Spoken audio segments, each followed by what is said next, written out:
โอเคสบายดีเนาะวันนี้ใครจะมาแนะนำการไมค์ซีเนาะมันไมค์ซีในที่นี้คือเราจะแยกคนที่ตกแบบออโต้เนาะคนที่ตกแบบออโต้เป็นแบบใดเนาะก็คือเราจะมาหมายว่าคนที่ตกหันก็คือต้องมีมากสีหรือว่าน้อยกว่ามักซีลงมาเนาะก็คืออาจจะเป็น4-3-2-1-0อย่างก็แล้วแต่ประมาณนี้เนาะคือมักซีมัก3มัก2อย่างสี่แล้วมันจะกลายเป็นสีแดงออโต้เลยเนาะคือเราจะบ่ได้คลิกใส่ว่าตัวใดได้ซีหรือว่าหมายติ๊กสีแดงอย่างนี้ไปเนาะก็คือไพ่ที่ได้ซีปุ๊บมันก็จะหมายเป็นสีแดงออโต้ให้เนาะแล้วก็2ก็คือตกเนาะตกนั่นคือตกจากวีซ่าเนาะคือตัวนี้เนาะของตกในเนาะคันผู้ใดตก1วีซ่า2วีซ่า3 4 5วีซ่าอย่างก็แล้วแต่มันก็จะหมายเป็นสีแดงให้ออโต้เลยเนาะคันผู้ใดได้ศูนย์มันก็จะบ่มีสีเข้ามาเนาะก็คือบ่ได้ตกเลยแล้วก็คือ3คืออยู่ห้องหมายเหตุนี่เนาะก็คือว่าผู้ใดผ่านแล้วก็ผู้ใดตกคันผู้ใดตกปึ๊บมันเนาะ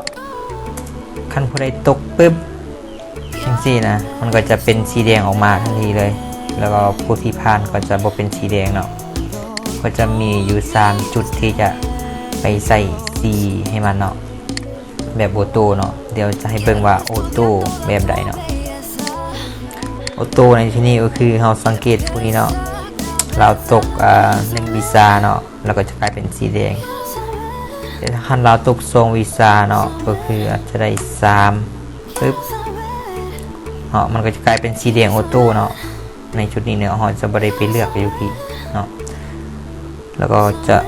บอกอีกว่าตก2วีซ่าความหมายก็คือตกแต่คันตกอีก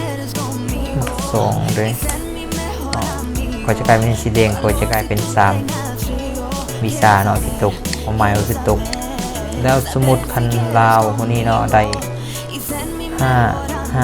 5ปึ๊บโอเคเนาะสังเกตคันเราได้5ปึ๊บแปลว่า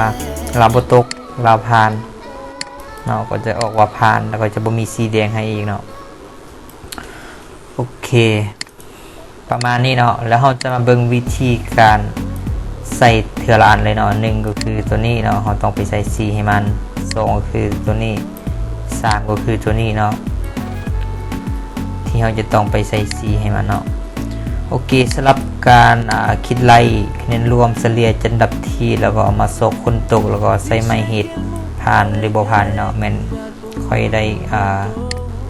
เฮ็ดสูตรมันไว้อยู่กองแล้วเนาะผู้ใดอยากรู้ศึกษาก็ลองใส่สูตรนี้เข้าไปเบิ่งเนาะหรือว่าใครอยากจะเบิ่งวิดีโอเพิ่มเติมในการจัดอันดับที่แบบมีเงื่อนไขแล้วก็บ่มีเงื่อนไขเนาะแม่นกดตัวไออยู่ถึงวิดีโอนี้เลยค่อยได้เฮ็ดไว้อยู่2คลิปแล้วก็คลิปนี้ค่อยจะบ่ขอแนะนำการคิดไล่อีกเนาะค่อยจะมาแนะนำการใส่สีตัวนี้เนาะโอเคก่อนอื่นหมดค่อยจะเคลียร์ตัวเก่านี้ออกก่อนเนาะเคลียร์ตัวเก่านี้ออกก่อนตัวนี้ก็เช่นเดียวกันค่อยจะเคลียร์ออกก่อน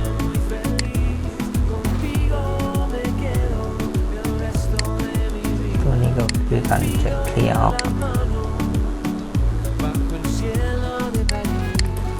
โอเคเนาะในที่นี้มันก็จะประมาณนี้เนาะเราเบิ่งเราอาจจะบ่ฮู้ว่าผู้ใดตกหรือว่าหลุดสีอย่างจังไดเนาะมันจะบ่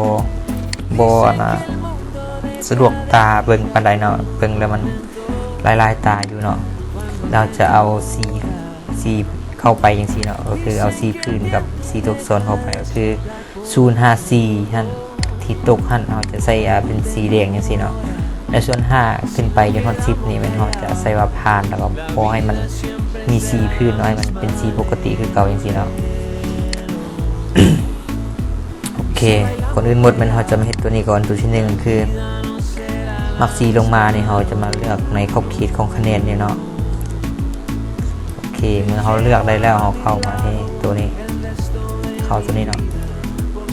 หลังจากนั้นมาเลือกตัวที่2นี่เนาะ format only shell that content อย่างนี่แหละปึ๊บมาหน้าต่างนี่เนาะ เอามาเลือกในที่นี้มันว่ามัก C ลงมาก็คือมันต้องเท่า C หรือว่าน้อยกว่า C ลงมาเนาะเราก็ต้องมาเลือกเอาตัวนี้เนาะตัวที่นี่เลือกลงมาตัวนี้เนาะน้อยกว่าเนาะหรือเท่ากับอยู่วันนี้เนาะตัวนี้มันน้อยกว่าตัวนี้มันใหญ่กว่านี่ตัวสุดท้ายเลยเนาะเลือกตัวสุดท้ายเลยโอเคเราก็พิมพ์เลข C ในที่นี้ความหมายก็คือเท่ากับ C หรือน้อยกว่า C ลงมาเนาะ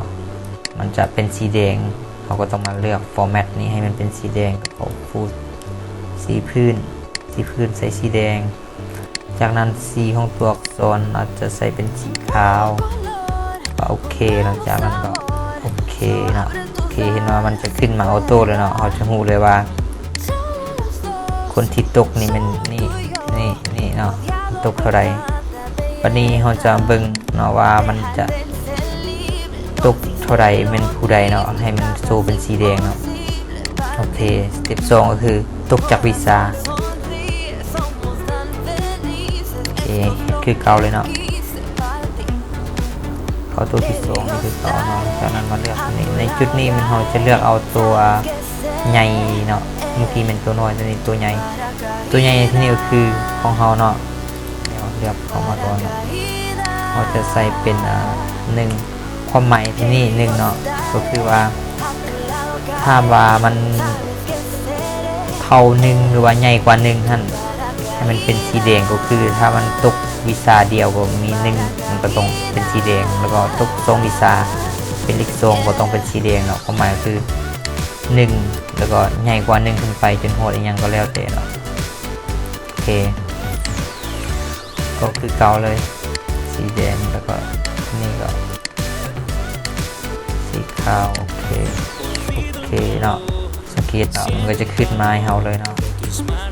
1กับ2นี่สำหรับตัวนี้เราจะมาโฟกัสคนที่ตกเนาะคนที่ตกแล้วให้มันเป็นสีแดงขึ้นมาเลยเราก็ให้คือเก่าเลยลากเข้าไปเอาคือเก่าเลยเนาะมีแต่จุดนี้เนาะส่วนใหญ่เราจะเปลี่ยนแปลงเนาะก็คือขั้นใหญ่สุดเราก็เลือกตัวที่2เนาะนับทางลงขึ้นมาเนาะตัวที่2แต่ขั้นเลือกตัวน้อยก็ตัวที่1นี่เลยรับทางลงขึ้นมาเนาะเดี๋ยวนี้เราจะมาเลือกคำว่าตกเนาะในตกในที่นี้เราจะมาใส่ตัวนี้เนาะ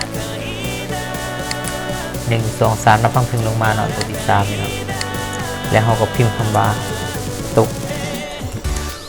เนาะพิมพ์คำว่าตกในที่นี้ก็คือขั้นในซอยของตัวนี้มีคำว่าตกมันจะเป็นสีแดงเลยเนาะขั้นมันเป็นตัวอื่นมันก็จะบ่มีสีแดง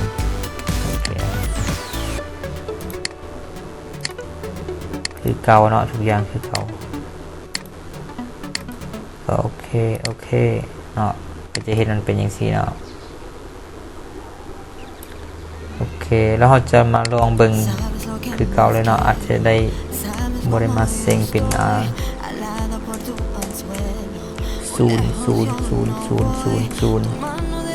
ประมาณนี้เนาะเห็นบ่มันก็จะนับให้เราเลยว่าตก7วีซ่าประมาณนี้เนาะโอเคประมาณนี้เนาะในข้าวจะขึ้นมาเป็น5ก็โอเค